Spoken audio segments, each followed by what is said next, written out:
So should you buy an iPad Pro right now? The answer is no, you really shouldn't. The new iPad Pro seems to be delayed, but apparently it's going to be even better than we all thought. Let's ramble. Hold up, things go wild when I pull up. They all on me like a one thing. Hey, what's up guys? It's great to see you all again. And if you're new here, I'm Patrick and this is why I ramble about tech and other stuff. Alright, so let's all agree that this has been a roller coaster of rumors. There will be an Apple event, there won't be an Apple event, it'll be in March, it won't be in March. It sucks to be a leaker right now, which thankfully I am not. I'm just here to give an overview of the latest rumors to you fine people and share some very interesting updates with you. Seriously though, if you're a leaker, you're bound to be wrong sometimes. Some leakers are wrong more than others, but if you're a very loud leaker and your channel is built on it, you better be right more than you're wrong, or you'll have some explaining to do. And that is what happened to Jon Prosser, who literally put his eyebrows on the line. On the 9th of March, when people on Twitter were citing the 23rd as the confirmed date for the next Apple event, Jon wrote, "I'll shave my eyebrows if it doesn't happen on the 23rd. Well, looks like someone's gonna be sporting a new look very soon. But I feel a little bad for Jon. I like his channel, he's right a lot, and to be fair, he based himself on statements made by very reputable leakers like Kang and Love to Dream. And all of that leads us to believe that maybe Apple planted these rumors. We know that Apple really hates leaks and they've been cracking down on them pretty hard. So what if Tim Cook and his cronies orchestrated this whole thing to find the bad apple within their own basket? Anyway, Prosser is taking it like a champ, and he made it into something useful and very kind. Obviously, he's gonna wait until the 23rd to honor his bet. I mean, I would. Imagine shaving off your eyebrows and then Apple goes, "Just kidding, welcome to our March event." That would be the ultimate troll. Jon is donating all the money from the FPT episode where he will shave his brows to Wigs for Kids, which is a charity that gives custom wigs to kids that lost their own hair. And while I hope those wigs aren't made out of YouTubers' eyebrows, it is a very good cause and I commend him for it. But I would be extremely surprised if there would be an Apple event in March because historically, Apple has always sent out the invites at least a week before the event and usually even longer than that. Alright, so no event on the 23rd, so what are we expecting? Well, it could be April, but it could also be later.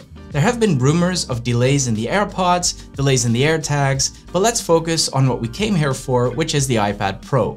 And here, my attention goes to the latest statements by Mark Gurman, who has a very good track record of being accurate, and his predictions are pretty spot on.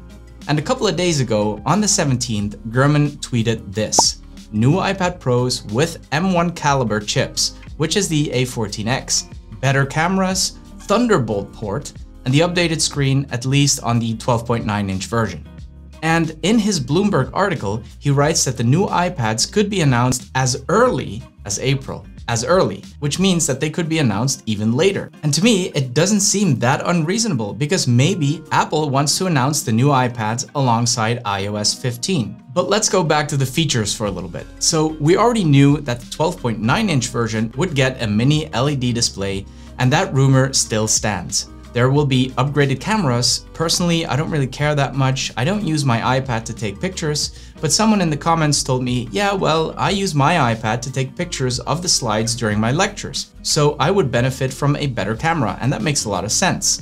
I would be more interested in a better front-facing camera for Zoom calls, and please God, let it be in landscape mode. Literally, no one uses the iPad in portrait mode for calls. But what I really care about is two things: the A14X processor, which allegedly will be very similar to the M1 chip, and Thunderbolt ports. I mean, that would be the real game changer here.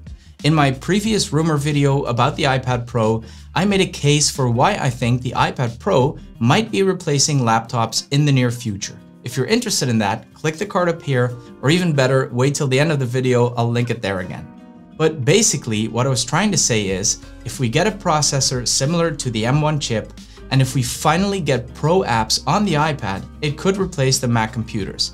And yes, I understand the naysayers when they say Apple would never cannibalize its own Mac lineup, but I don't necessarily agree with that. What if Apple is willing to give up some short-term profits to gain more market share? Because if the iPad is really powerful enough to replace laptops, not only will Apple users ditch the MacBook and stick with the iPad for all of their needs, but I'm also convinced that more people in general would start buying iPads. So Apple could steal market share from other companies like Microsoft. And hasn't that always been what Apple really wants? World domination? Just kidding, market share. Seriously though. And now that there are rumors of Thunderbolt coming to the iPad, I feel even more strongly about this. I mean, this could be huge. Think about it. With the Thunderbolt port, it would be much easier to hook up your iPad to an external monitor with the proper aspect ratio. And it would also be a lot faster than the current USB-C ports, which means you could use high-speed external SSD drives, and maybe we could finally edit videos straight off the external drives, like we do on our Macs. And remember the rumors that Pro apps like Final Cut Pro might move to a subscription-based model, which would make the very expensive apps much more accessible to more people. I did a video about why I think Pro apps might be coming to the iPad. I'll link to that as well. So all of those things combined make it very plausible to me that we are moving in that direction. But that's not all, because there is still that argument that Apple wouldn't do that because MacBooks are more expensive than the iPad Pro. Sure, but let's not forget about a little thing called the Magic Keyboard. We all know it ain't cheap, and if people are going to use their iPads for all their professional needs, it's very, very likely that they will also want to invest in a Magic Keyboard. If you get the 12-inch iPad Pro with the Magic Keyboard, the difference in price is not that much. And while it looks like the iPad is going to have the same dimensions as the current model and would theoretically fit the current Magic Keyboard, there are very strong indications that there will be a new Magic Keyboard coming out as well. Last year, Kamiya stated on Twitter that a Magic Keyboard was coming in 2021 and that it would be the same price as the current model. And even before those tweets, Apple filed for a patent. Now, we already had a bit of a look at that when we discussed the potential new Apple Pencil 3 coming out, click the card up here, and we saw that there might be a slot for the Apple Pencil inside the hinge, and it might even charge that way. That would be pretty cool because I never know where to put this thing, and I end up using a little case whenever I travel. It's a nice case, but it's just a hassle. But the patent also shows a new hinge altogether, which would allow to raise the iPad higher, and that could indicate that function keys are coming. If there were function keys on the current model, you would constantly be banging your fingers against the bottom of the screen. But if the iPad could be raised higher, that problem would no longer exist. And it could be folded all the way down, which would solve an issue I addressed in one of my very first videos on this channel, which is the fact that you can't lay the iPad flat unless you take it out of the case. So we're looking at the most powerful iPad ever with a chip similar to the M1. We're looking at Thunderbolt ports in the iPad. We're looking at a vastly improved Magic Keyboard, and we're looking at a very real chance of Pro apps coming to the iPad. So yes, you should 1000% wait for the new iPad Pro. And remember kids, your next computer is not a computer. Guys, if you liked the video, give it one of these. It really does help. Feel free to sub to the channel. Thank you so much for watching, and see you in the next one.